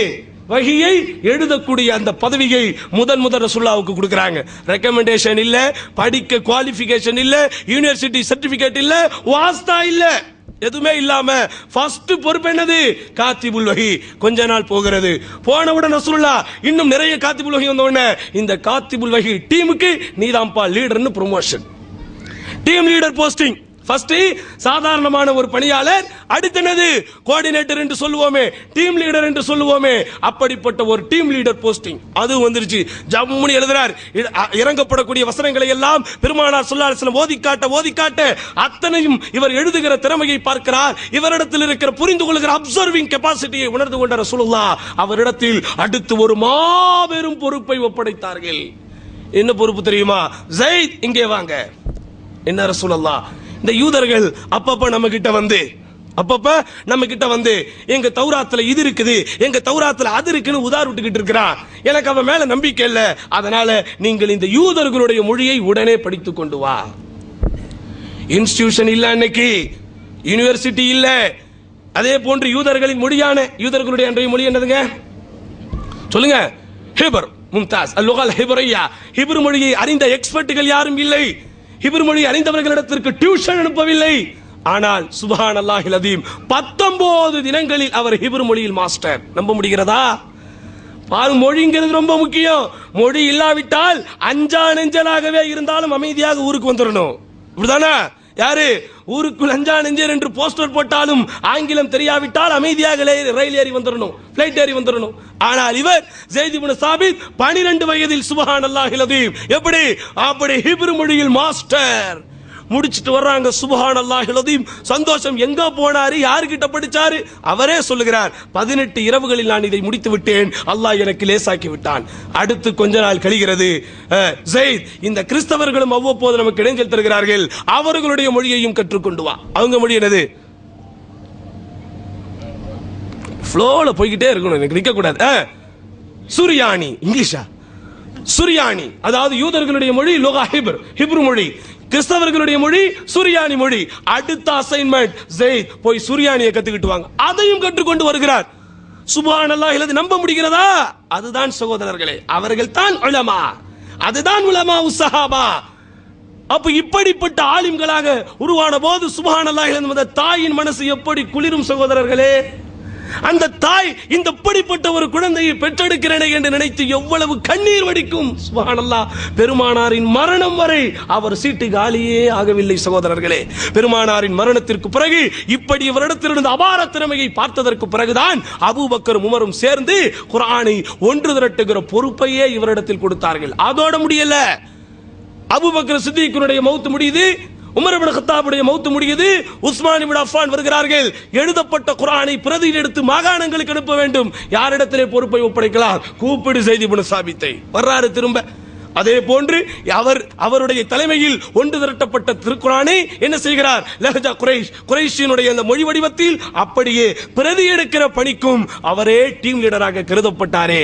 இவர் ஆலிம் இல்லையா? பன்மொழி புலவராக தன்னை இவர் காட்டிக்கொள்ளவில்லையா? அன்றைய நேரத்திலேயே இள வயதிலேயே அரபு மொழி, சுரியானி மொழி, ஹிப்ரு மொழியில் பாண்டித்யம் பெற்ற ஆலிம்கள் இன்றைக்கு இருந்தார்களா இல்லையா? அப்படிப்பட்ட பிள்ளைகளாக உங்கள் பிள்ளைகளை நீங்கள் வளர்க்க வேண்டும். வெறுமனே என் மகன் இன்ஜினியர், என் மகன் டாக்டர் என்று நீங்கள் சந்தோஷப்பட்டாலும் பிரயோஜனம் இல்லை சகோதரர்களே.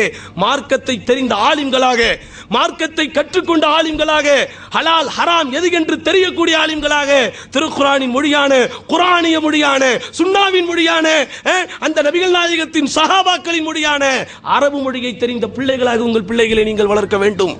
அப்படித்தான் அந்த உலமா பெருமக்கள் இருந்தார்கள். அதனால் தான் அவர்கள் உலமா உஸ்ஸஹாபா என்று இன்றளவும் அறியப்படுகிறார்கள் சகோதரர்களே. அப்படிப்பட்ட அடிப்படையில் நம்முடைய பிள்ளைகளுக்கு நாம் கல்வியை கொடுத்தால்தான் அது மிகச்சிறந்த கல்வியாக கருதப்படும். அடுத்து முஆத் இப்னு ஜபல். இப்படி ஏராளமான வரலாறுகளை சொல்லலாம். முஆத் இப்னு ஜபல் யார்? பொருளாதார மேதை, ஜக்காத்தை வசூலிப்பதற்காக ரசூலுல்லாஹ்வால் அனுப்பப்பட்டவர். முஆத் இப்னு ஜபல் யார்? மாபெரும் குதிரை வீரர், போர்க்கலைகளில் முன்படையில் நின்றவர், வாளேந்தி சீறுவதில் வல்லவர். அப்படிப்பட்ட இவர் பெருமானாரின் மரணத்திற்கு பிறகு முஆவியாவின் ஆட்சி காலத்தில் டமாஸ்கஸ் மாநகரம் மாபெரும் வெற்றியை பெற்று அந்த டமாஸ்கஸ் மாநகரத்தில் மாபெரும் மஸ்ஜித் ஜாமி என்று இருந்தது. அந்த ஜாமியா மஸ்ஜிதில் குர்ஆன் தர்ஸ் கொடுக்கக்கூடியவராக இவர் அமர்ந்தார். இவரை சுற்றிலும் இவரை விட வயதில் மூத்தவர்கள், இவரை விட தாடி நரைத்தவர்கள், இவரை விட எனது அனுபவத்தில் மூத்தவர்கள் எல்லாம் சிறுபிள்ளைகளைப் போல் அமர்ந்து மார்க்கத்தை கேட்கக்கூடிய அளவிற்கு அவர் ஒரு ஆலிமாக வரவில்லையா? ஆதலால் சகோதரர்களே, உங்கள் மனதில் நீங்கள் தெளிவாக வையுங்கள். சகோதரிகளே, உங்கள் மனதை நீங்கள் தெளிவாக வையுங்கள். எத்தனை கோடி செலவானாலும் பரவாயில்லை, எத்தனை சிரமங்களை நான் பட்டாலும் பரவாயில்லை, இப்படிப்பட்ட கல்வி என் மகனுக்கும் மகளுக்கும் கொடுப்பதற்கு எங்கே இடம் இருக்கிறதோ அந்த இடத்திற்கு தேடி போயாவது என்ன செய்யுங்கள், அந்த கல்வியை உங்கள் பிள்ளைகளுக்கு கொடுத்து ஆலிம்களாக, மார்க்கத்தை எடுத்துச் சொல்லுகிற தாயிகளாக, குர்ஆனை மனனம் செய்த ஹாஃபிஸ்களாக, அதே நேரத்தில் அவனுக்கு பயனளிக்கக்கூடிய ஏனைய கல்வியை பற்ற, அதாவது படித்த கற்ற பட்டதாரிகளாக உருவாகக்கூடிய நல்ல பாக்கியத்தை வல்ல ரஹ்மான் அனைவருக்கும் தந்து, யா அல்லாஹ், எதை நாங்கள் சொல்லுகிறோமோ, எதை நாங்கள் கேட்கிறோமோ அதை செயல்படுத்துகிற பாக்கியத்தை எங்களுக்கு தருவாயாக என்று வேண்டி வாய்ப்புக்கு நன்றி கூறி முடித்துக் கொள்கிறேன். வஆஹிரு தஅவானா அனில் ஹம்துலில்லாஹி ரப்பில் ஆலமீன். அஸ்ஸலாமு அலைக்கும் வரஹ்மத்துல்லாஹி வபரகாத்துஹு.